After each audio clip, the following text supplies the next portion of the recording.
Bé, bona tarda a tothom. Jo sóc la Sílvia Treviño, sóc la coordinadora de l'Ecosalut de la Federació Catalana de Bàsquet i sóc metgessa de l'esport.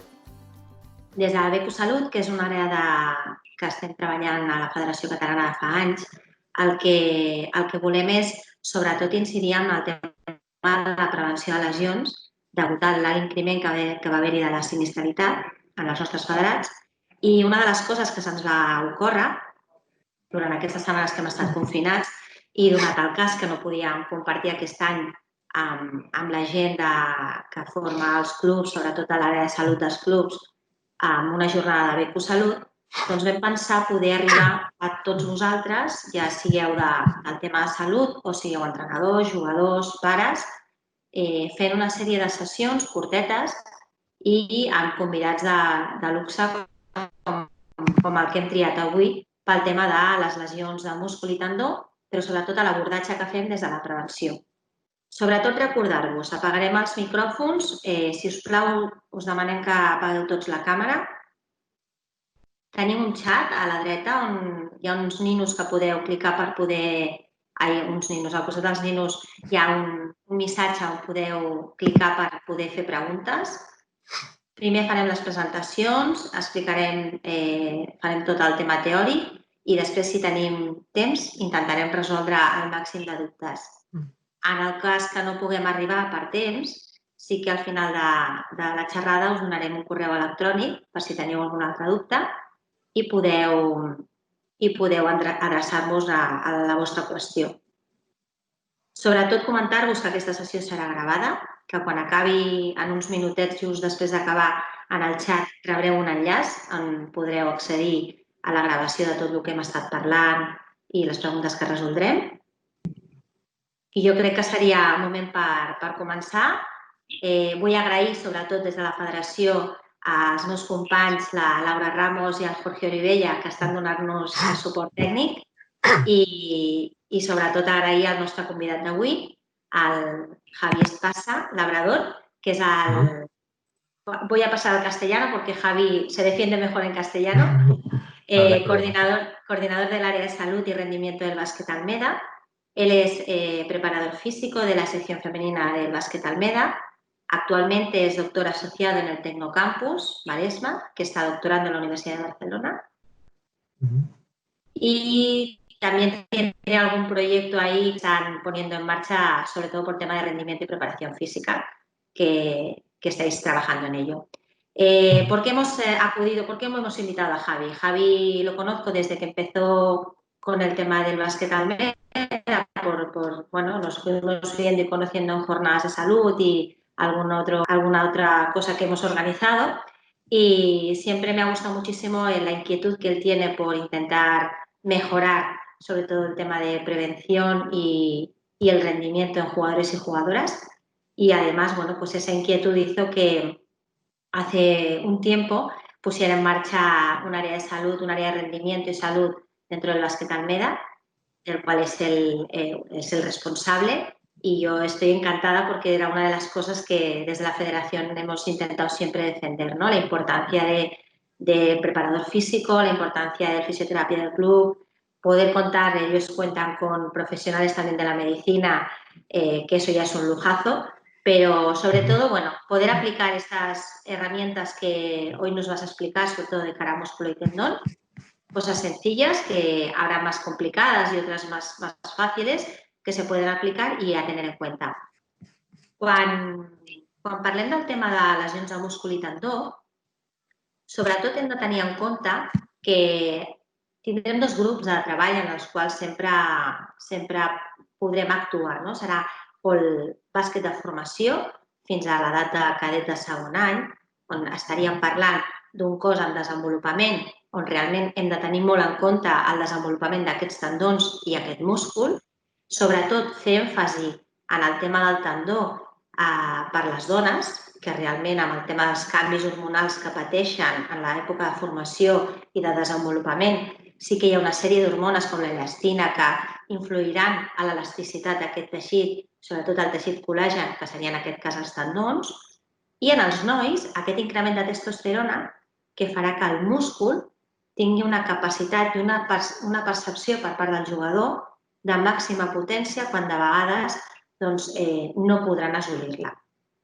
Tot això, i de fet el convidat que tenim avui ens parlarà de la part més important dintre de la prevenció del múscul i tant que seria les càrregues de treball, s'ha de treballar a nivell multidisciplinar. És a dir, quan estem davant dels jugadors s'ha de fer una bona planificació de la pretemporada, hem de saber l'estat dels nostres jugadors, hem de saber aquells que tenen algun factor de risc o pateixen algun tipus de patologia a nivell de tendó o que potser tenen cadenes musculars una mica escurçades i també hem de saber com treballar i com aplicar aquestes càrregues de treball. El Javi ens explicarà com poder aplicar aquestes càrregues i calcular-les de manera, jo crec que ho ha fet molt senzill, tot i que és tècnic, però és perquè ell realment vol expressar i jo crec que és molt convenient. Des de la percepció de la preparació física jo crec que és molt important que ho entenguem la resta, no? I poder parlar en un llenguatge que tots entendrem. I després, des de la base de la fisioteràpia i la medicina, coses senzilles com és la hidratació, a nivell de tendó i múscul és molt important, com és l'alimentació i com és el descans. Llavors, no perdem de vista que els nostres jugadors han d'estar ben hidratats, han d'estar descansats i han d'estar molt ben alimentats, perquè estan desenvolupant-se, estan generant aquest teixit muscular que a la llarga serà el que tindran de base quan siguin adults.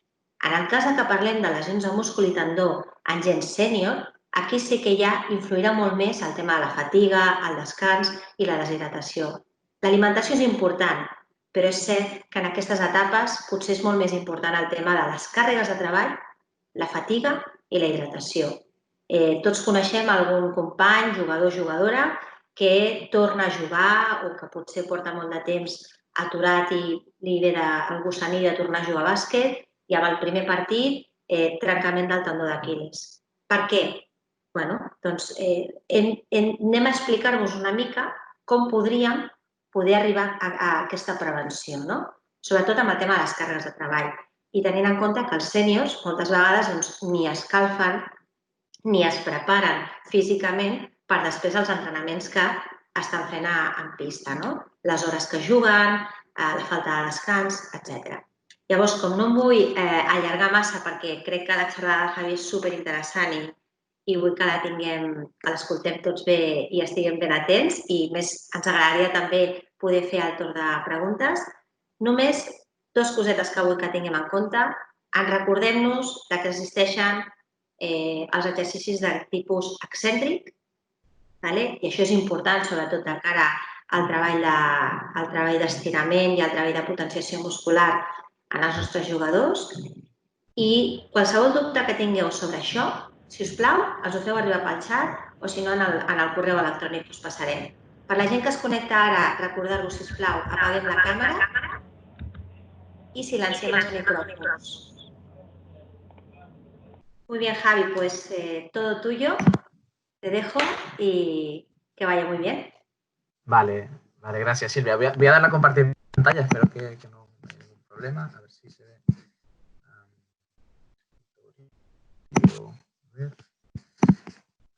Dime si se ve ahora bien y empiezo. Perfecto, Javi. ¿Sí? Vale. Sí. Pues nada, lo primero agradecer todas las palabras de Silvia. Para nosotros es un placer poder estar aquí esta tarde y poder compartir un poco la idea que nosotros tenemos de cómo entendemos el proceso de entrenamiento dentro del área de salud y rendimiento de Básquet Almeda. Agradecer mucho la iniciativa porque al final es verdad que ahora tenemos un poquito más de libertad de movernos, pero siempre viene bien tener estos momentos para formarnos y compartir. Y antes de empezar con la partida más de la charla, sí que me gustaría resaltar que al final soy yo el que tiene la oportunidad de explicarlo y de contar lo que hacemos, pero al final somos muchas personas en este departamento, en esta área de salud y rendimiento, como comentaba Silvia al principio, y que es un trabajo que estamos llevando a cabo entre muchas personas. Me toca un poco poner la cara y charlar sobre lo que hacemos, pero la realidad es que somos ya más de 15 personas involucradas en el proyecto en el día a día del club y eso al final tiene un volumen de trabajo importante, pero nos da un plus, unas garantías en cuanto al proceso de entrenamiento. Cuando me lo comentó Silvia, hablar o hacer el abordaje de las lesiones a nivel muscular y tendinoso, tanto en chicos como en chicas, en el mundo del básquet, lo planteamos desde la parte de la prevención. Y estaba haciendo Silvia mucho hincapié en que os centraré mucho el tema en cómo nosotros monitorizamos la carga de trabajo y cómo implementamos algunas medidas para la disminución de este riesgo de lesión, ¿vale? Para nosotros, a ver si puede, sí, va pasando bien. Para nosotros, un primer planteamiento que nosotros nos hacemos en el club, ya en 2017, es cómo abordamos las diferentes lesiones que estamos teniendo a lo largo de la temporada. Si para nosotros era importante disminuir la incidencia y el riesgo de ciertas lesiones, pero a pesar de esto no tenemos, o sea, dentro de lo que es nuestro planteamiento de la actividad del club, no tenemos un contenido del entrenamiento que sea exclusivamente o que denominemos de forma exclusiva preventivo como tal, que es una terminología que sí que está bastante extendida, sino que nuestro proceso de entrenamiento de per se es un proceso de prevención de lesiones. Es decir, nuestro buen control de la carga y nuestro buen trabajo de fuerza a lo largo de todas las edades, y esto es lo que comentaremos ahora con más detalle, es lo que hace que nuestras jugadoras y nuestros jugadores tengan un número de lesiones, sobre todo de tipo muscular y tendinosas, que se dan por no contacto, inferior, ¿vale? Y desde el año 2017 empezamos a trabajar en esta línea. El proceso de entrenamiento de alta calidad es el que nos hará disminuir la incidencia lesiva en nuestra población de trabajo, nuestros chicos y nuestras chicas. Nosotros hacemos un planteamiento de la siguiente manera. A través de una publicación científica de Alexander en 2017, él comenta que hay diferentes escalones en una pirámide para la cual podemos nosotros prevenir lesiones.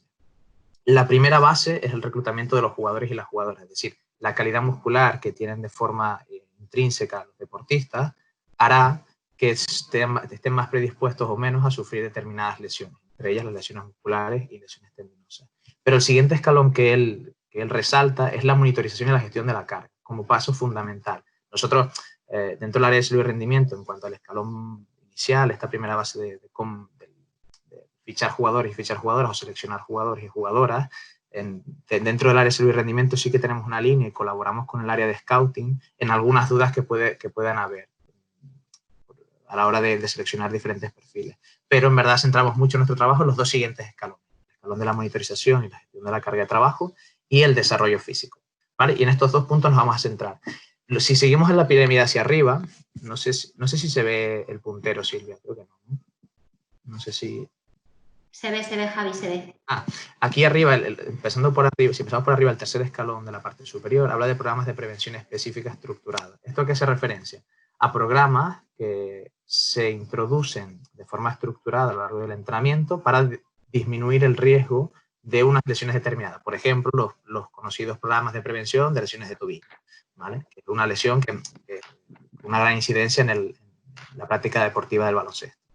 Nosotros este tipo de programas no los implementamos más allá de prevenciones específicas cuando las lesiones son de larga duración, como pueden ser las reincorporaciones de ligamento cruzado anterior, pero siguiendo esta pirámide, siguiendo estos escalones de la propuesta que hace este autor, nosotros dejamos estos programas de prevención para casos muy concretos y nos centramos en las bases. Las bases son para nosotros la monitorización de la carga y el desarrollo físico.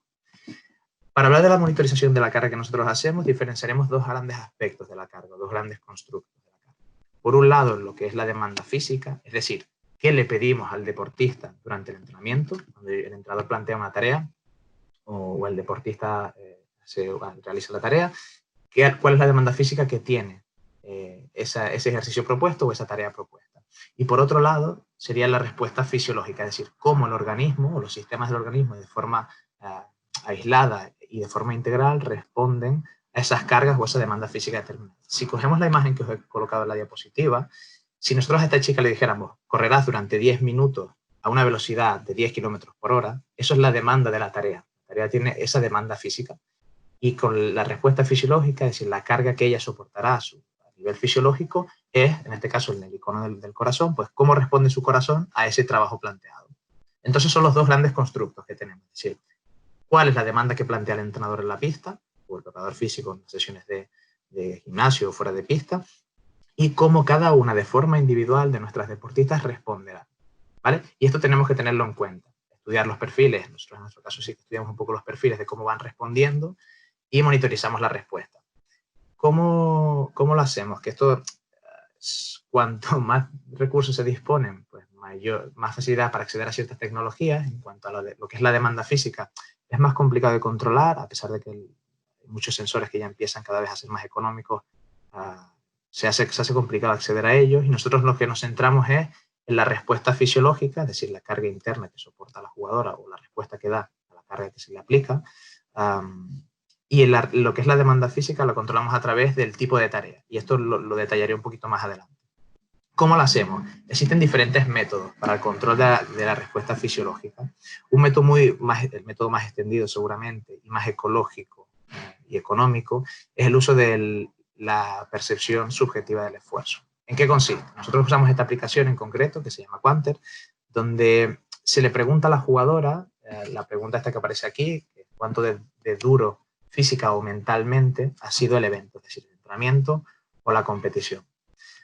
¿Con esto qué recibimos? Pues recibimos en una escala del 0 al 10 cómo ha percibido nuestra jugadora, nuestro jugador, esa carga. El entrenador aplica sobre esta demanda física que comentábamos antes, aplica o propone un tipo de tarea, y este jugador o esta jugadora percibe, a través de su percepción y su respuesta individual, su respuesta fisiológica individual, percibe el entrenamiento de una manera y lo expresa en una escala del 0 al 10. ¿Nosotros qué hacemos con la aplicación de Quanter? Nosotros recopilamos esta información, justo después del entrenamiento las jugadoras tienen una notificación, 30 minutos después responderán usando esta escala, y además después se le pregunta si han tenido molestias en el entrenamiento, etcétera, etcétera. Pero no nos vamos a centrar aquí. ¿Qué hacemos con estos datos? Pues nosotros utilizamos un método que es multiplicar esta percepción del 0 al 10 por el tiempo total del entrenamiento, ¿vale? Si el entrenamiento dura 100 minutos y la jugadora remite un valor de 5, pues son 500 unidades de carga, ¿vale? Y es una manera muy simple porque nosotros lo hacemos a través de una aplicación, por una colaboración que tenemos con esta empresa a nivel de desarrollo, pero se puede hacer de muchas maneras, con boli y papel durante el entrenamiento, se puede hacer a través de aplicaciones de mensajería como WhatsApp, o se puede hacer a través de formularios de Google, que hay muchos clubes que los utilizan, ¿vale? De esta manera tenemos información de cada entrenamiento y de cada competición de nuestras jugadoras. Y esta es la información que nosotros hacemos llegar a los diferentes staff del equipo, ¿vale? ¿Cómo gestionamos nosotros esta información? Lo gestionamos a través de los preparadores físicos. Nosotros hacemos un volcado después de toda esta información en un Excel que ya tenemos muy automatizado y nos da diferentes reports, diferentes informes. Entonces, en el primero de arriba lo que se ve simplemente es, yo soy preparador físico del junior femenino de Básquet Almeda, que compite en preferente. Entonces, bueno, nosotros hacemos un report diario, o sea, filtramos a través del Excel el día que queremos observar, los valores que ellas han reportado para esta sesión, y lo multiplicamos por el tiempo. Si os fijáis, no todas las jugadoras remiten el mismo valor. Os había dicho que este valor de carga es el resultado de multiplicar la percepción del 0 al 10 por el tiempo total. Si os fijáis, las jugadoras que marcan aquí un 7 a veces marcan valores diferentes, porque nosotros vamos tratando de ajustarnos al máximo y controlar al máximo el tiempo que cada una de nuestras jugadoras está en pista. No todas entrenan la misma cantidad por sesión. Y no solo hacemos informes a nivel diario, sino también informes a nivel semanal. De esta manera que conseguimos saber si la propuesta que hemos hecho de planificación de la semana es acorde a lo que buscamos, a la adaptación que estamos buscando o a los niveles de carga que estamos buscando. Y así, si por ejemplo esto es un caso seguramente de un martes, de un entrenamiento de principio de semana, en el caso de la gráfica de arriba, pues sabemos si alguna jugadora está en esta dinámica que buscamos o por el contrario se nos ha descuadrado, ya sea por arriba o por abajo, y podemos tener días posteriores para poder reajustar. ¿Qué hacemos también con toda esta información? Claro, al final los entrenadores en Almeda sí que están un poquito acostumbrados a todo esto y puede parecer un poco a lo mejor abrumador, ¿vale? Pero prestando atención a todo esto, a todos estos datos que vamos recopilando, nosotros después hacemos ciertos cálculos. Hay un cálculo que se llama el ratio de la carga aguda crónica, que lo que hacemos es generar un ratio. Dividimos la carga de los días más recientes, en nuestro caso hacemos un ratio que se llama 4:16, la carga de los últimos 4 días, y la dividimos por la carga de los últimos 16 días. De esta manera, ¿qué nos da? Nos da un valor entre 0,5 normalmente y 2, algo.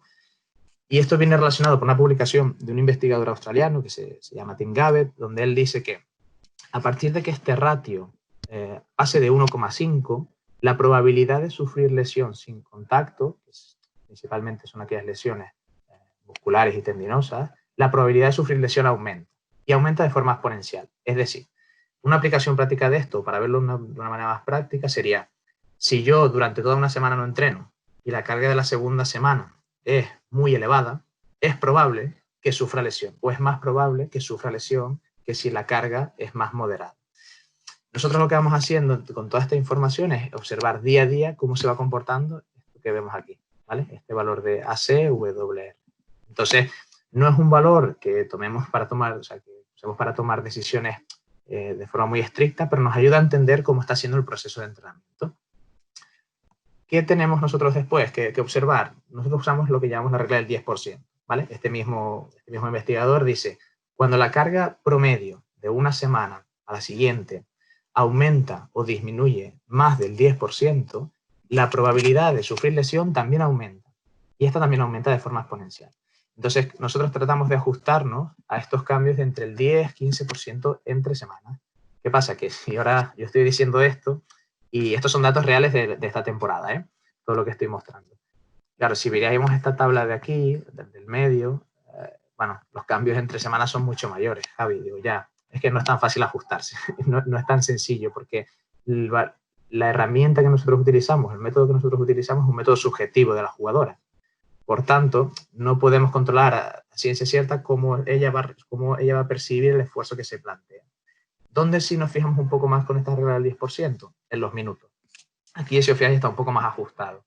¿Qué problemas pueden haber? Pues problemas como esta semana 5, de ejemplo, que el valor es más del doble respecto a la semana anterior. Pues a lo mejor sí se ha perdido un entreno o lo que sea. ¿Para qué nos sirve toda esta información? Muchas jugadoras de formación, que nuestra realidad del club es un club donde, bueno, un club de formación donde tratamos de exportar talento deportivo una vez acaban su etapa de junior, y esto nos genera un problema, que tenemos que lidiar con toda la parte de estudios y la parte académica de nuestras jugadoras. No os cuento nada nuevo a la gente que está escuchando, pues que muchos jugadores y jugadoras se van de colonias, etcétera, etcétera. Una aplicación que nosotros hacemos de esto es que, claro, si te pasas de lunes a jueves de colonia y no has entrenado, lo normal no es que llegues el viernes o el sábado y compitas, sino que tengas una adaptación de nuevo al entrenamiento. Además de todo lo que implica estar en este tipo de eventos durante varios días seguidos. Tratamos de controlarlo un poco de esta manera, que siempre completen ciertos entrenamientos y que cumplan este tipo de reglas. Tanto lo comentaba antes del ratio, como esta regla del 10%. ¿Para qué nos sirve toda esta información? ¿Qué nos ha servido desde el año 2017 que empezamos a implementarlo? Pues nos sirve para ver cómo evoluciona la temporada. Estos son datos también del junior de la temporada. Perdón, de la temporada anterior, porque no ha habido mes de marzo y mes de abril de competición de esta temporada, de la temporada anterior. Y nos ayuda a entender cómo es el proceso de entrenamiento. Es decir, cuáles son los meses de mayor carga. Seguramente pues, el mes de septiembre, el mes de la pretemporada, donde la jugadora percibe de una manera distinta el entrenamiento. Y en nuestro caso particular, el mes de enero, o en la gráfica de abajo que veis un pico aquí enorme, corresponde a un torneo que se celebra entre Cornellá y Sant Boi, que es el WIT, cada mes de enero, y por eso la carga es muy elevada, para que se juegan muchos partidos en pocos días. Bueno, esto es una manera que a nosotros, como área de rendimiento de cada uno de los equipos, nos ayuda a tener una fotografía muy general de cómo funciona la temporada y dónde tenemos que ir ajustando en función de lo que queramos. Además, esta información de cara a los técnicos es muy interesante porque nosotros registramos todos los tipos de eventos que realiza la jugadora. Es decir, si la jugadora realiza 60 minutos a la semana de preparación física, se apunta a 60 minutos de preparación física. Si son 2 horas y media de pista, pues 2 horas y media de pista. Todo esto lo vamos recopilando. ¿De qué nos sirve? Y ahora sé que a lo mejor son como muchos numeritos por aquí, pero es para enlazar la siguiente parte. Aquí lo que nosotros vemos es un ranking de las jugadoras que más entrenaron, ¿vale? Si cogemos nosotros, vamos a coger la jugadora que más entrenó, que es esta jugadora de aquí, que entrenó el año pasado, estuvo expuesta a diferentes eventos, ya sea de gimnasio, de entrenamiento en pista, de partidos, selecciones o trabajos individuales, 16.000 minutos, que no sabemos si es mucho o poco, la verdad. Lo que sí que vemos es que cuando vamos al porcentaje de lo que nosotros dedicamos a la preparación física, de forma promedio dedicamos 1/3 del tiempo de entrenamiento a la preparación. Y eso para nosotros es un aspecto diferencial porque para nosotros de que cada 3 horas de entrenamiento una sea de entrenamiento principalmente de fuerza, que es donde basamos nosotros la preparación física en este tipo de poblaciones, que esto es un caso del junior, lo que os comentaba al principio, nuestro proceso de entrenamiento, que se entiende como un proceso de entrenamiento integral, con el objetivo de por sí de tener un entrenamiento de alta calidad para disminuir lesiones, pues bueno, cuanta mayor sea el porcentaje de entrenamiento de fuerza, bien controlado por sus preparadores físicos, etcétera, etcétera, menos será la probabilidad de sufrir lesión. Entonces nosotros dedicamos muchos esfuerzos a tener estos trabajos de preparación física. Y ahora aquí, aprovechando la diapositiva, esto es una información dirigida a la dirección técnica del club, lo que no permitimos, y esto es una aplicación también práctica para el día a día, es que jugadoras que están en doble dinámica, jugadoras que están en selección o jugadoras que por lo que sea se hayan saltado diferentes entrenamientos en pista, no se pueden saltar su parte de entrenamiento de fuerza. Es decir, esa es la pauta fundamental de nuestro proceso de entrenamiento. Si puedes estar en pistas porque podrás hacer el trabajo de fuerza, y si necesitas doblar con otros equipos, que esto es algo muy común entre los equipos de formación, tendrás que completar tu trabajo de forma autónoma o de forma guiada por el preparador físico en otra sesión, a lo mejor más individual, pero en otro día. Entonces, no permitimos que este porcentaje baje del 30%, para que puedan haber casos, ¿vale? O variaciones muy pequeñitas, pero tratamos de ajustarnos a este 30% del porcentaje de lo que dedican nuestras jugadoras a la preparación. Además, bueno, aprovecho el momento, nosotros hemos empezado con esta aplicación que os comentaba al principio, a recopilar información también de lo que es el descanso. Por tanto, cuando nosotros vemos a la jugadora entrar por el pabellón, nosotros ya tenemos información previa. Las jugadoras responden por la mañana a un test sobre la recuperación, nos dicen cuántas horas han dormido, cuál ha sido la calidad del sueño, cuál es su estado de ánimo o la fatiga y el cansancio muscular que tienen. Y de esta manera, si vemos alertas que nos pueden generar dentro de la aplicación, a medida que van incorporándose los datos, podemos detectar anomalías y poder hablar con la jugadora, con el jugador y preguntar, bueno, ¿qué pasa? ¿Por qué llevamos 3 días durmiendo 5 horas? ¿Por qué estás tan cansado? Y normalmente te voy a decir, pues bueno, estoy con exámenes o lo que sea. Y de esta manera empezamos también a reajustar los entrenamientos. Es decir, no es, bueno, pues no lo haces, sino que empezamos a reajustar. Nosotros en el caso de la preparación física, pues ajustamos un poco el volumen, tratamos de mantener la medida de lo posible la intensidad y de motivar a las jugadoras para poder entrenar en las mejores condiciones. Y en pista, una de las aplicaciones que se pueden usar ya para implementar en el trabajo en pista, pues dar más rotaciones por las tareas, etc. Y de esta manera tratamos de ajustarnos a la realidad del día a día. Y también, de algún modo, con esto de los exámenes y demás, tratamos de anticiparnos la medida de lo posible. Y este año, esto es una cosa que hemos empezado a implementar, que lo hablamos el preparador físico del club, Joan y yo, y la verdad que hemos empezado a implementarlo, a ver un poco de registro sobre el ciclo menstrual en nuestras jugadoras, pero a un nivel más de educación, ¿vale? Hemos estado un poco concienciando, educando un poco sobre el tema del ciclo menstrual y recogiendo información para ver si la podríamos aprovechar para el entrenamiento. Pero no, esto todavía está un poco por descubrir o por implementar en nuestro caso.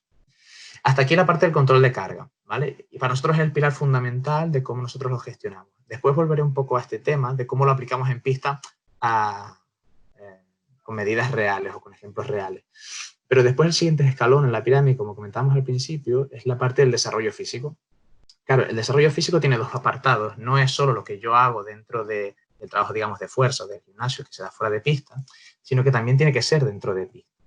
Y esto es una parte que nosotros también tenemos que agradecer mucho a nuestros entrenadores del club, porque se adaptan mucho a las pautas que damos los preparadores físicos.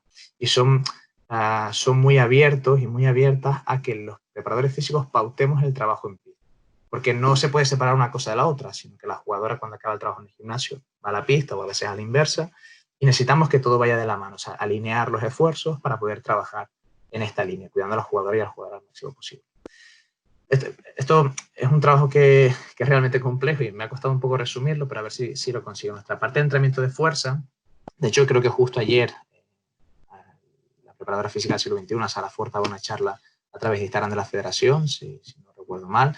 Nosotros utilizamos su modelo y otro modelo de unos investigadores ingleses, que es de la izquierda. Silvia lo comentaba justo al principio, hablaba de cómo los cambios hormonales a lo largo del proceso madurativo generan diferentes adaptaciones en nuestras jugadoras y nuestros jugadores, y nosotros nos adaptamos a eso. ¿Qué hacemos?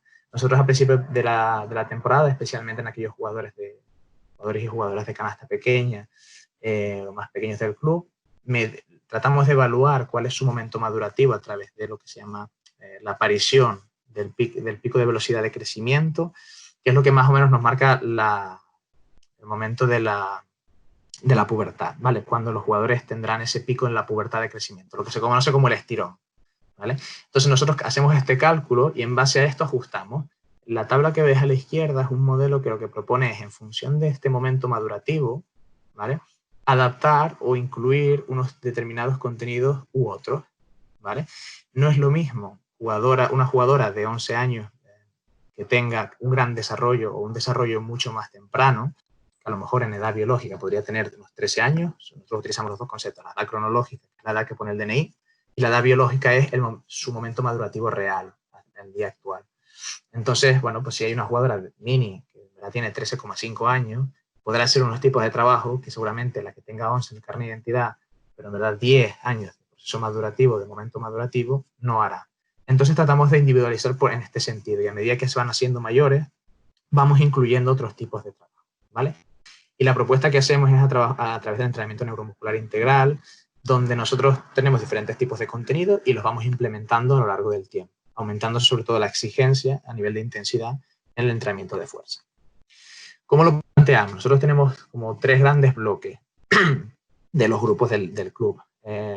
Cuando aquí, bueno, como os comentaba, son sesiones que no se pueden saltar las jugadoras y de hecho, si no se hace el físico no se va a la pista y cosas de este estilo para un poco poder controlar al máximo posible. Pero cuando aquí pone EPG o EPC, son las etapas que nosotros denominamos a través de los modelos de desarrollo de largo plazo de deportistas como entrenar para ganar o entrenar para competir. Es decir, esta columna de aquí de la izquierda hace referencia a los equipos junior y senior de nuestro club, los equipos cadetes, donde tenemos 2-3 sesiones de fuerza por semana con este contenido como contenido principal, donde consolidamos el uso de cargas externas, es decir, tratamos ya de hace tiempo ya de desterrar este mito de uso de cargas externas en determinadas edades, ya empezamos a implementarlas que son cadetes y a trabajarlas con una progresión determinada para el momento en el que están a nivel madurativo.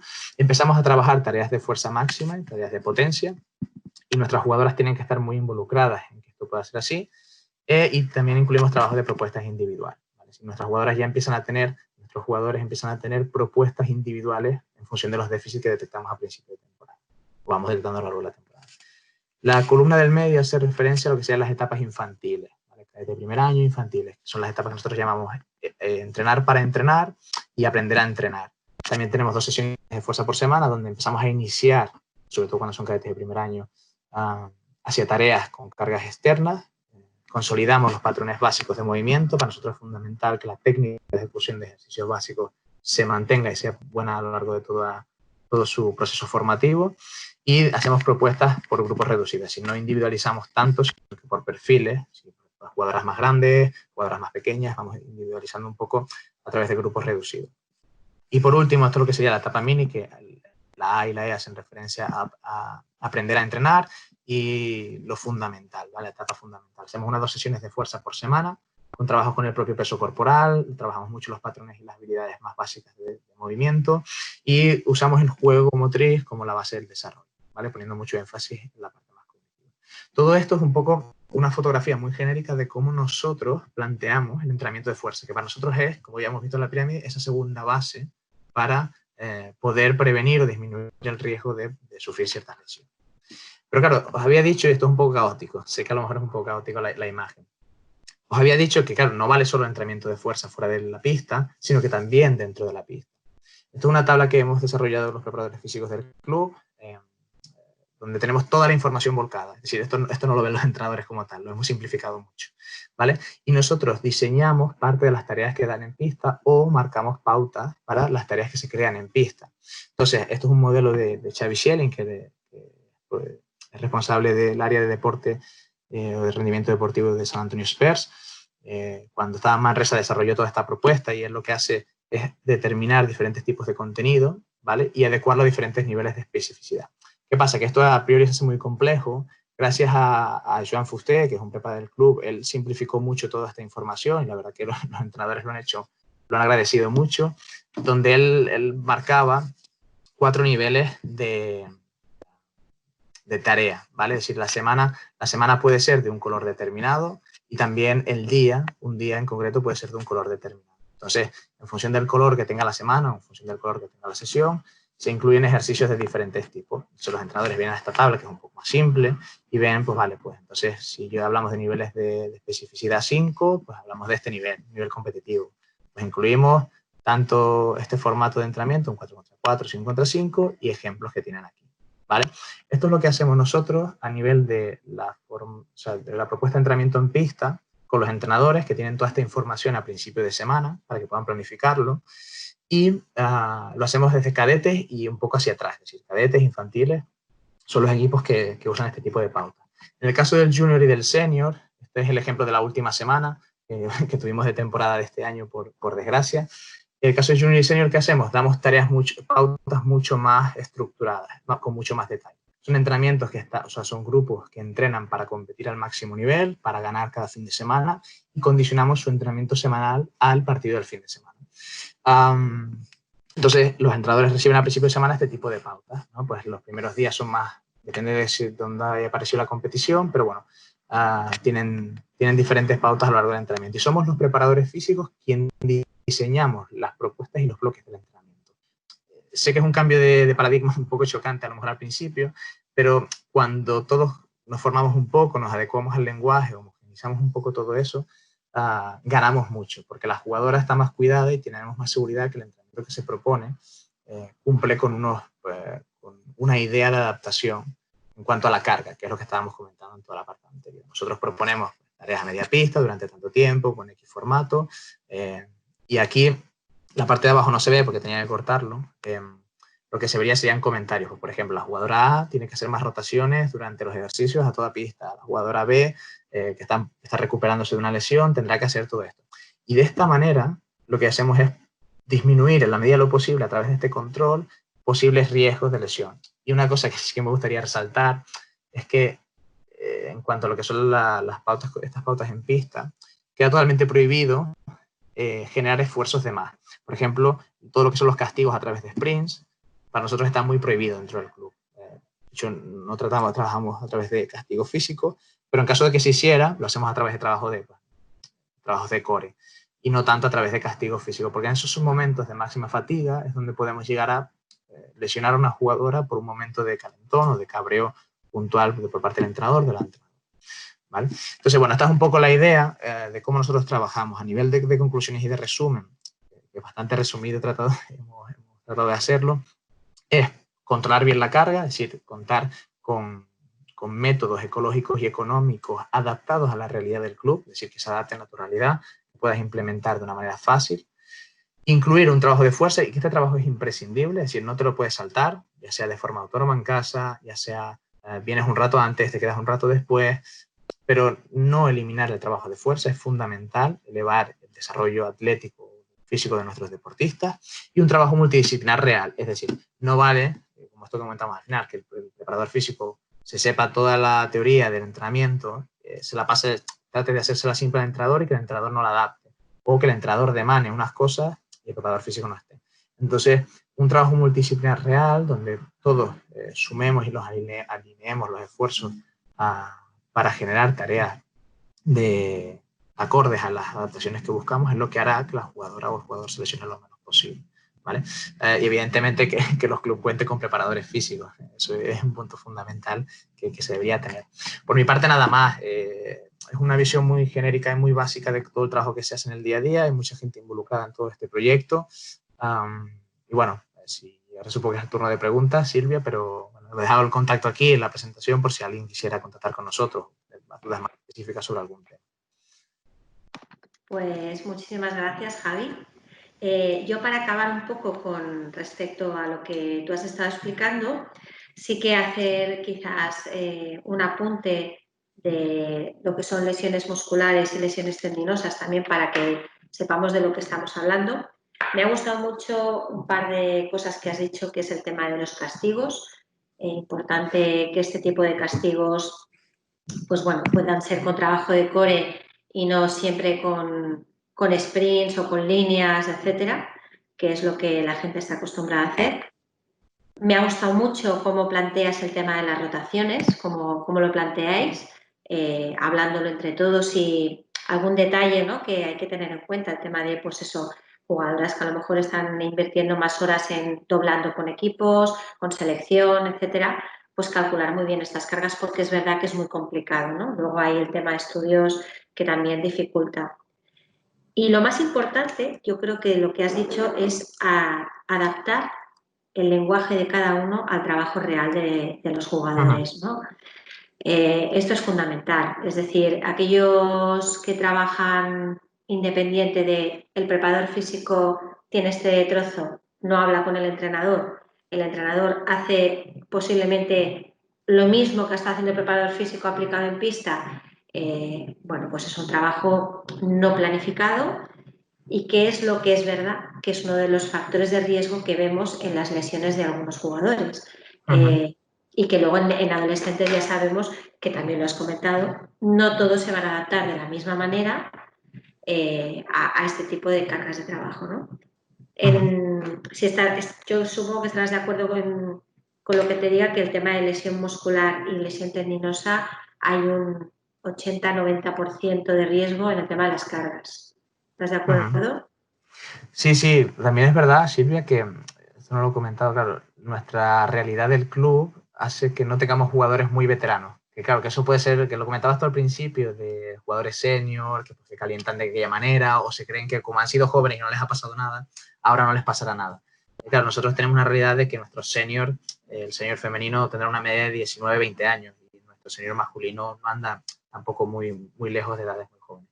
Entonces, claro, queremos pensar que todo este trabajo ayuda, pero también son jóvenes y se adaptan y se moldean muy rápido a muchas de las cargas que hacemos. Pero sí, y también una parte importante sobre esto que comentas, creo que también es involucrar al jugador. Es decir, esto no lo he resaltado, pero que el jugador debe ser consciente de que todo esto es importante y educar desde el principio, desde que son pequeños, pues estas cosas. No te saltas los entrenamientos, los ejercicios hay que hacerla con la mayor calidad posible, ¿no? Y no meter a lo mejor ejercicios por meter, sino hacer mucho hincapié en la calidad de las tareas que planteamos.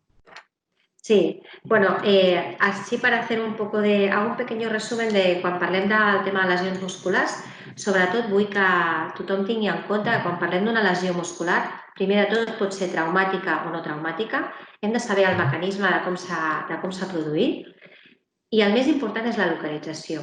Realment, moltes vegades, quan des de la medicina nosaltres fem el diagnòstic a través d'una ecografia o una ressonància i establim una sèrie de setmanes de recuperació, no és perquè vulguem ser excessivament conservadors, és que el teixit es repara, és a dir, i depenent d'on estigui localitzat, la reparació serà més llarga o més curta. Oblidem-nos ja del tema de si la lesión es de 1 centímetro o de 1 milímetro, tardaremos una setmana o tardaremos 10 dies. No, cada vegada més es va al tema d'on està localitzat, com ha sigut el mecanisme, ha sigut una lesió, partint d'una lesió inicial, perquè realment això implicarà la bona recuperació. Malauradament, trobem moltes lesions musculars mal curades, que en 2 o 3 setmanes s'incorporen, que possiblement tenen incorporat una mica de teixit tendinós, que és a dir, que estan posats en un lloc, o tenim una fàscia que té més teixit col·làgen, no és només fibra muscular, o estem molt a prop d'un tendó, que seria la unió miotendinosa, i aquestes lesions ja estem parlant entre 6, 10 i fins a 12 setmanes. És a dir, són lesions que triguen molt en recuperar i no es recuperen només fent repòs. I aquí sí que llenço a tots els fisios que ens esteu sentint o preparadors físics que treballem el tema de readaptació. Ja sabeu com s'han de treballar aquest tipus de lesions. Si no, pregunteu, perquè no podem deixar exclusivament en repòs aquesta persona. Sí, repararà el teixit, però no tindrem preparat el jugador o la jugadora de cara a la reincorporació. Un treball controlat a nivell concèntric, un treball controlat a nivell excèntric, aquesta tolerància en el tema muscular serà molt important. El tema de lesions musculars, sobretot, que tingueu clar on estan localitzades i com podem abordar-les. I després, a nivell de lesió tendinosa, tenim un problema dintre del món de l'esport i el bàsquet sobretot, que no entenem que quan una persona té una lesió al tendó, una tendinopatia X, ja no parlem de tendinitis ni tal, una patologia al tendó, no l'entenem com una lesió. És a dir, quan fas bàsquet, potser et molesta una mica l'Aquil·les o et molesta una mica el rotulià. Bueno, para avui, el proper entreno ho fem una mica més fluixet. No, una lesió tendinosa, el més important és detectar-la el més precoç possible. Si la detectem de manera ràpida i actuem de manera ràpida, i és a través d'una sèrie de treball que pugui, quan un tendó es sobrecarrega, que genera aquesta inflamació, el que hem d'anar a buscar és baixar aquesta inflamació. Vale? Llavors, entenem molt bé quan ens diuen m'he trencat un os, he tingut una fractura, són 6, 10, 12 setmanes, el que sigui, tinc una fractura d'estrès, tinc una ruptura muscular, també ho entenem molt bé, que podríem estar unes setmanes de repòs, però no acabem d'entendre mai el tema d'una lesió tendinosa.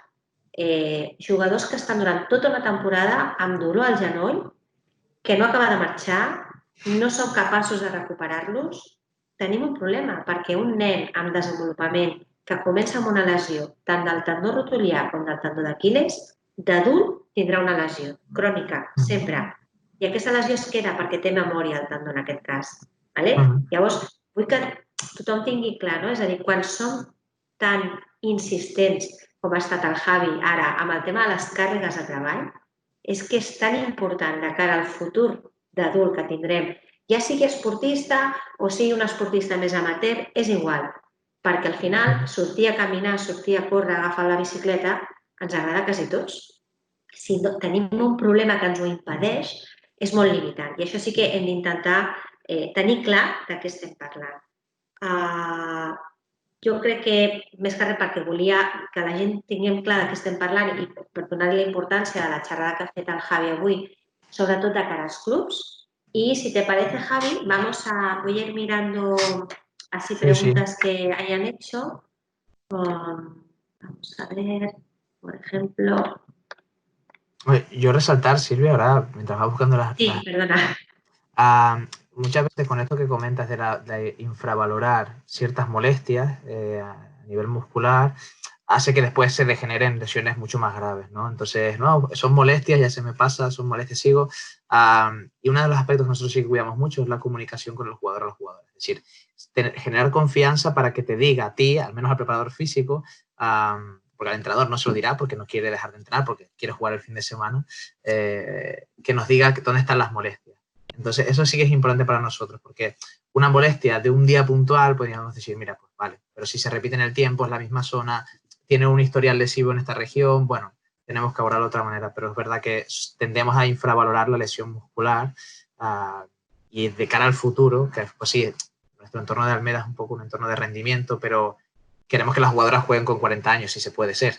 Entonces, y si tienen 50 y quieren salir en bici o a hacer pádel surf, pues que lo puedan hacer, no que se queden en casa tiradas, sin duda. Vale, me comenta Jorge si puedes dejar de compartir pantalla para que nos vean a los dos.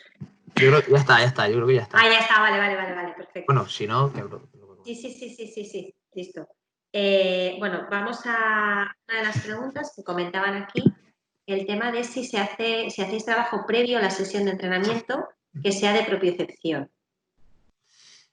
Bueno, nosotros el trabajo de propiocepción o el concepto de propiocepción lo elaboramos de una manera un poco más integral, pero sí, todos los entrenamientos que nosotros realizamos tienen parte de estabilidad del miembro inferior, que es lo que nosotros hablamos un poco de esta estabilidad, a través de diferentes tareas, ¿vale? Que muchas veces se asocia el término propiocepción con bases inestables y estas cosas. Nosotros es un poquito más genérico, pero sí, siempre está incluido este tipo de cosas. Vale. Luego esta es más, quizás me la lanzan más a mí a nivel de federación. Si se podría regular el tema de que efectivamente exista la figura de un preparador físico que avale el entrenamiento, calentamientos requeridos. ¿Sería esto posible regularlo a través de la Federación Catalana y los clubs de formación? Bueno, la Federació Catalana, de fet, ja fa, crec que són 2 o 3 anys, no me'n recordo molt bé, va crear una fitxa federativa completament gratuïta pels clubs de preparador físic, en la que la figura de preparador físic existeix perquè nosaltres creiem que és una figura que ha de ser obligatòria. I a banda de tot això sí que, i el Javi estarà totalment d'acord amb mi, un preparador físic que estigui format, és a dir, hi ha molts articles i cada vegada hi ha més, i a nivell de preparació física hi ha molta cosa publicada. És interessant que tots aquells que us agradi el tema de la preparació física o que estigueu estudiant, quan ens centrem en un esport hem de ser molt específics, sobretot pel tema del gest esportiu, per saber què estem treballant. El Javi parlava del tema de la força, com s'ha de treballar aquest tipus de força en jugadors que fan bàsquet, si estan en edat formativa, si ja estan desenvolupats, perquè el requeriment serà diferent y también el treball serà una mica diferent. No sé si es así, ¿cómo lo ves tú, Javi, esto que he comentado? Sí, bueno, al final dependerá también un poco de la realidad de cada uno de los deportistas. Nosotros tratamos de individualizar al máximo posible, como comentaba en este tipo, a través de la organización de las diferentes etapas que tenemos de desarrollo, ¿no? Aquellos equipos más de iniciación, o de desarrollo o de rendimiento. Tratamos, bueno, de ajustarnos un poco a esta realidad y que prevalezca la calidad por encima de todo a través de programas de entrenamiento de la fuerza, pues supervisados por personas cualificadas, en cualquier caso. Claro, claro. Vale, luego otra dice, en las sesiones de preparación física de fuerza, ¿recomiendas especificar los ejercicios a los jugadores en función de la posición de juego o hacer el físico todos juntos y a la par? Dependerá un poco de la dinámica. También después cada grupo funciona un poco diferente. Nosotros tendemos a funcionar de forma genérica, porque las bases del entrenamiento, o sea, las bases del entrenamiento de fuerza son para todas las posiciones igual. Y tratamos más de regularlo a través de la intensidad del ejercicio en función de capacidades. Por ejemplo, jugadores que pueden levantar a lo mejor un poquito más de peso, otras que pueden levantar un poco menos. Lo regulamos por ahí, no tanto por posiciones, aunque a lo largo de la semana sí que introducimos tareas más acorde a las exigencias del partido en algún momento, pero son con aquellos equipos de rendimiento. Aquellos equipos más jóvenes, trabajamos la base del entrenamiento y de fuerza, pues a veces puede incluso ser un poco repetitivo, pero tratamos de generar una base sólida sobre la que después trabajar. En algunos momentos sí, en momentos finales de temporada sí que individualizamos un poquito en este sentido a las acciones específicas, pero por norma general trabajamos de todas las jugadoras juntas. Vale, ara esta pregunta és de Jordi Padrós, que nos hace a los dos. Diu, de la mateixa manera que hi ha diferències amb la lesió muscular en funció de la localització, les tendinopaties també tenen un tractament diferent en funció de si és el cos del tendó, de la inserció o si és reactiva o degenerativa. Totalment d'acord, Jordi. La pregunta va pels dos. ¿Qué diferencias importantes hay en el manejo de una lesión muscular y una lesión tendinosa? Javi. Aquí yo no soy un gran experto en lo que es la gestión, creo que me considero más experto en la parte previa, que es lo que hemos comentado. Y también es verdad que la literatura científica no deja del todo claro de cuáles son las maneras de abordar la tendinopatía. Entonces sí que creo que hay más literatura sobre la parte del vientre muscular y quizás podemos abordarlo un poco mejor en el sentido de lo que tú comentabas al principio, la introducción de diferentes tipos de régimen de contracción, ¿no? Primero un trabajo isométrico, después unas sobrecargas excéntricas, después ciclos de estiramiento-acortamiento. Pero en cambio con el tendón yo tengo muchas dudas y es un debate que tengo con el fisio del club, con Dani, de cómo abordamos todo este tipo de cosas. Usamos la isometría y poco más, porque tampoco sabemos qué más utilizar. De hecho, RPs no parecen funcionar, células madres no parecen funcionar y es como hacia dónde tiramos. Y aquí yo no soy un gran experto y aquí esta parte la dejo a ti. La lesión muscular del vientre creo que la tenemos un poquito más trabajada en ese sentido. Sí, de hecho es lo que te iba a decir. De hecho, lo único que está publicado y como tratamiento específico con protocolos es el vientre muscular. En temas de unión miotendinosa sí que hay planes de trabajo muy aplicados al fútbol, sobre todo, porque es normalmente donde se produce, donde se publica más, también es verdad. A nivel de baloncesto el tratamiento es muy similar, pero sí que es verdad que se trabaja mucho en bíceps femoral, músculos más específicos, ¿no? En la unión miotendinosa, pero va muy similar con los tiempos mucho más alargados. Es decir, el vientre muscular es mucho más rápido de recuperar, cuando están en unión miotendinosa sí que es más complicado de abordar. Es más largo. Entonces aquí sí que, por ejemplo, intentar otro tipo de técnicas, aparte de lo que sería evitar el estiramiento específico, sobre todo hay que tenerlo muy claro, pero ejercicio de potenciación con algunas técnicas añadidas, ya pudiera ser técnicas que generen un calor profundo o, bueno, y ayudarlo con alguna otra cosa más, sobre todo para adelantar el proceso celular. El proceso va a tardar lo que tarde. Y luego a nivel de tendón, desgraciadamente, y de hecho es una de las cosas que se está intentando desde toda la sociedad médico-científica, es establecer qué protocolos. Sí que es cierto que las técnicas utilizadas son agresivas con tendón, porque realmente es donde más se publica, en técnicas agresivas, y en niños de formación, pues bueno, intentar sobre todo evitar la sobrecarga. Yo ahí pienso lo mismo que dices tú, vamos a intentar prevenir para evitar la lesión pura, ¿no? Una lesión luego ya tiene su tratamiento y tampoco es el origen ni la especificidad de la charla, ¿no? Pero sí que es verdad que creo que la lesión de tendón hay que abordarla rápida, hay que intentar hacerla a través de manejo de cargas y ejercicios que no hagan sentir mal a ese tendón y luego ya iremos más a la medicina, ¿no? Ya sería una cosa mucho más invasiva. Es mi percepción. Silvia, si me permites, Dime. Sí, perdona. en la pirámide que os enseñé, Jordi, que habías preguntado esto, el siguiente paso es el trabajo de la habilidad, es decir, del desarrollo de los patrones de movimiento. Nosotros nos hemos encontrado algunos pies no trabajados bien, quizás desde que etapas más jóvenes, algunas senior, con tendinopatía del tibial posterior. Claro, quizás no es tan común, pero es que el pie había que verlo. A través de trabajos muy básicos mejora la sensación, pero estoy convencido que si el patrón no cambia, no cambiará esas molestias, no desaparecerán. También nos pasa a jugadoras que dentro del entorno específico del entrenamiento, su técnica de carrera es tan mala que genera ciertas descompensaciones a nivel del patrón de movimiento y por tanto sufren a nivel de tendón rotuliano. Entonces, claro, el siguiente escalón en nuestra pirámide es ese, es decir, abordar cuál es el patrón de movimiento para tratar de corregir aquellos que son errores, que son los que llevan este tipo de lesiones o de molestias. Bueno, totalmente de acuerdo, porque de hecho las tendinopatías más frecuentes es en corredores porque tienen patrones de la marcha muy alterados los que padecen este tipo de lesión, ¿no? Entonces, el patrón de coordinación y marcha, totalmente de acuerdo, o sea, estoy ahí 100%. Y es una de las cosas que a veces no nos fijamos en nuestros jugadores, cómo corren, cómo apoyan, es que es tan importante y es tan importante corregirlos cuando son pequeños, la carrera, la flexión de cadera, es decir, hay un montón de cosas que hay que trabajar y que es un reto, ¿no? Vamos por la última pregunta. El tema de, vamos a ver, el famoso Osgood-Schlatter, ¿cómo gestionáis las lesiones de crecimiento de tipo Osgood-Schlatter o Sever? ¿Las diferenciáis de las lesiones deportivas agudas en su tratamiento y gestión? Aquí nosotros, es un debate que sigue muy vivo dentro del club, porque muchas veces, a ver, el abordaje que hacemos es a través del uso de la isometría como analgésico en algún momento, pero es verdad que lo que comentábamos ahora últimamente, es decir, el patrón de movimiento es lo que seguramente nos esté llevando a eso, porque la carga de entrenamiento de algún modo está controlada y el trabajo de fuerza también. Entonces, uno, o disminuimos la carga, o dos, nos vamos a corregir los patrones que están generando este tipo de molestias. Pero bueno, sí es verdad que los momentos de crecimiento es como lo que hacemos nosotros, y con total sinceridad y transparencia, es abre el paraguas, aguanta este chaparrón como puedas, porque pasará. Es decir, los perfiles que fichamos de jugadores y jugadores son grandes, de palancas muy grandes, con tendones muy tensionados por este crecimiento tan rápido de la estructura ósea, que el tendón todavía no se ha adaptado o se ha elongado tanto.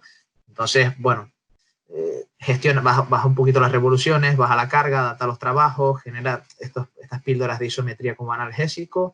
Si se mantiene en el tiempo, en nuestro caso tenemos colaboración con podología, por tanto los derivamos allí, pero tratamos de aguantarlo como se pueda, con todo el cariño y la sinceridad del mundo. Yo lo que te digo, como más o menos llevo todos estos años gestionando, que es lo que un poco queremos inculcar a los clubs, este tipo de alteraciones del crecimiento, que son alteraciones del crecimiento, en niños que realizan deportes como el baloncesto, que es de impacto, vamos a tenerlas más agudizadas. Es decir, ellos ya van a venir, lo van a padecer porque es un tipo de estructura muy específica. Está claro que el tipo de patrón de movimiento va a influir muchísimo, el acortamiento de la cadena posterior va a influir muchísimo. Hay un montón de cosas que están añadidas. Entonces, ¿cómo se afronta? Bueno, yo sí que creo que hay que darle pautas a los entrenadores de qué tipo de ejercicio, por ejemplo, pues este tipo de jugadores van a sufrir más. Todo lo que sea de salto muy continuo, ellos lo van a sufrir más. Por lo tanto, hay que saber que cuando haya un ejercicio donde se exija un salto muy continuado, pues estos jugadores quizás hay que darles un pelín más de descanso. Hay que evitar llegar a la fase aguda de dolor, sobre todo, y lo más importante es en el reconocimiento médico previo de la temporada, hay que detectar pues que hay factores de riesgo en estos jugadores de que puedan sufrirlo. Bueno, adecuar las zapatillas, adecuar los calentamientos, enseñarles, y sobre todo yo voy por lo que tú comentabas, el tema del trabajo isométrico, ¿no? O sea, Es lo que tiene mejor efecto en ellos, muscular y tener bien toda la zona interna, que es la que normalmente, sobre todo en el tema de los glúteos láteres, tiene un valgo dinámico en general importante, me trabajan. Y las lesiones de Sever, pues bueno, desgraciadamente, como es ese dolor a nivel del calcáneo, que cuando hacen ese estirón tan fuerte, pues aparece, bueno, pues a través de mucho frío, evitar esos impactos repetitivos, pero sobre todo evitar llegar a la fase aguda. Lo que tú comentabas, ¿no? Hablemos con los jugadores, preguntemos, no pasa nada si les duelen las cosas. Ellos tienen que entender su cuerpo, pero también tienen que entender cuando una cosa duele y no tendría que doler. Y eso es, o sea, no hay que ser súper protectores, pero sí que hay que saber, hay que escuchar, ¿no? Bueno, nos quedaba una última pregunta que me van a matar sin dar, pero nos queda una, ya está. ¿La laxitud es predictiva de lesión?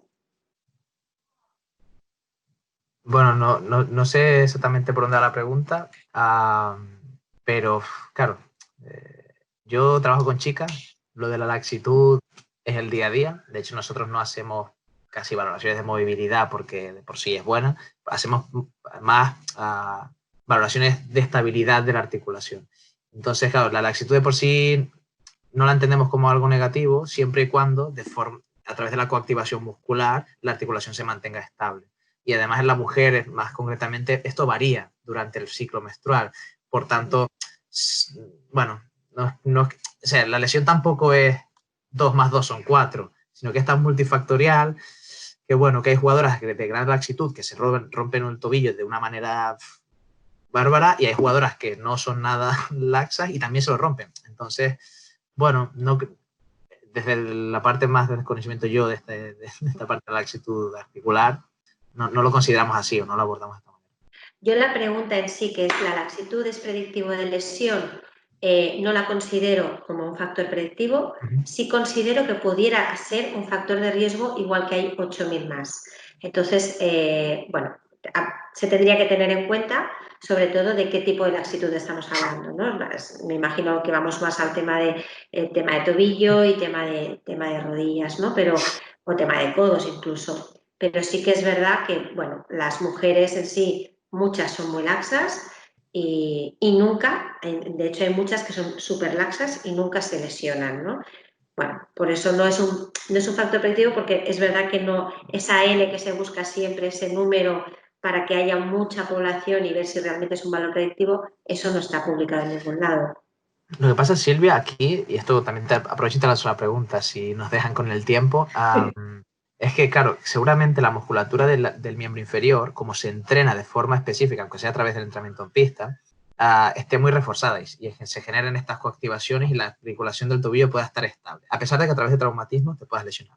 En el caso de la mujer, y esto es una reflexión que sí que deberíamos hacer todos los que entramos en básquet femenino, el problema creo que está en el miembro superior, es decir, los contactos, todas las luchas que se dan al no muscular bien todo este miembro, el miembro superior, porque en la práctica deportiva no es tan relevante o no tiene tanto impacto, hace que los hombros, en el caso de la mujer, sea un punto mucho más clave. Entonces, hombros muy laxos, si no se trabaja esta musculatura, sí que tienes un problema grave. Pero el caso del tobillo, como ya de por sí en el entrenamiento, bueno, vas entrenando, saltas, recepcionas, bueno, se fortalece. Pero el hombro o lo entrenas aparte, o en este caso sí que aumenta el riesgo, que es lo que tú estabas comentando. Sí, realmente, y de hecho las luxaciones siempre suelen ir asociadas a lesiones del labrum, es decir, porque suelen ser ya muy traumáticas, no es una primera subluxación sencilla, no, en las chicas, pero ahí te doy la razón y también te digo que es muy importante el tema del trabajo de la zona superior y pectoral. Las mujeres en general trabajamos muy poco el pectoral y es que es tan fácil con unas gomas adaptado un trabajo de pectoral, un trabajo de bíceps, de tríceps, es que es tan sencillo, no hace falta irte a pesas, ¿eh? O sea, es que trabajando Exacto. con las gomas, incluso con el TRX, o sea, es que no hay que irse muy allá. Y esto sí que quizás a tenerlo. Mira, dice, musculamos y reforzamos mucho la musculatura superficial movilizadora, no tanto la profunda estabilizadora, que en muchos patrones de movimiento estaría inhibida o trabajando mal. Ya, es verdad que es más fácil activar pectoral mayor que pectoral menor, pero bueno, yo creo que a través de... A lo mejor los prepas se nos olvida esto, que somos quienes deberíamos trabajarlo, pero el feedback, el feedback o el foco interno como una de las herramientas importantes en el trabajo. Es decir, que el jugador sea consciente de la musculatura que hay que activar, por dónde pasa esta línea de activación que comenta Pau, etc. Entonces, sí es verdad que es complicado, pero si dedicas tiempo, enseñas desde pequeño, ¿no? Toda la parte de la retracción, de la línea de los brazos, ya sea anterior o posterior. Bueno, yo creo que sí que se puede llegar a solventar sin problema. Pero bueno, yo era esa reflexión así hacia ti, Silvia, del Sí, miembro, sí. que es totalmente así, es decir, buscar ejercicios muy básicos que nos ayuden a... Vale, y ya vamos a dar por finalizada, pero sí te voy a comentar un tema que nos preguntan si las últimas tablas sobre el diseño de tareas, si no incumplen con la privacidad, se podrían compartir. Esto lo pregunta Alberto. Sí, sí, por parte. Entonces, quizás decirle a Alberto que nos ponga un mail a rrpp@basketcatala.cat y lo solicite y ya tú mismo te pones en contacto con él y ya está. Sí, sí. Por ¿Vale? nuestra parte, muy abiertos y con mucho placer podemos compartir lo que hacemos en el día a día. Para eso estamos. Genial, Javi. El objetivo es mejorar entre todos el rendimiento de las jugadoras y los jugadores, cuidarlos y que el básquet tenga la mejor salud posible. Pues yo te agradezco muchísimo haber compartido contigo este ratito. Igualmente. Espero que hayas disfrutado y yo creo Sin que duda. la gente yo creo que también ha estado bastante participativa y eso es importante. Y bueno, te invitamos al resto de webinars que vamos a ir haciendo durante este mes. La siguiente es este sábado, que vamos a dedicarla a los peques, a los cistella patita. Farem una sessió d'estirament junts amb en Xevi Calm, que és el fisioterapeuta del CADI La Seu, i el dimecres que ve farem un altre webinar de lesions de genoll amb la Betty Cebrián, de la fisioterapeuta de l'Uni Girona, i ja us anirem informant, però bueno, en principi fins al dia 17 de juny crec que tindrem webinars per compartir, per resoldre dubtes i per aprendre tots junts. Moltíssimes gràcies a tots i ens veiem el dissabte qui es vulgui connectar amb el Xevi. Vinga, merci.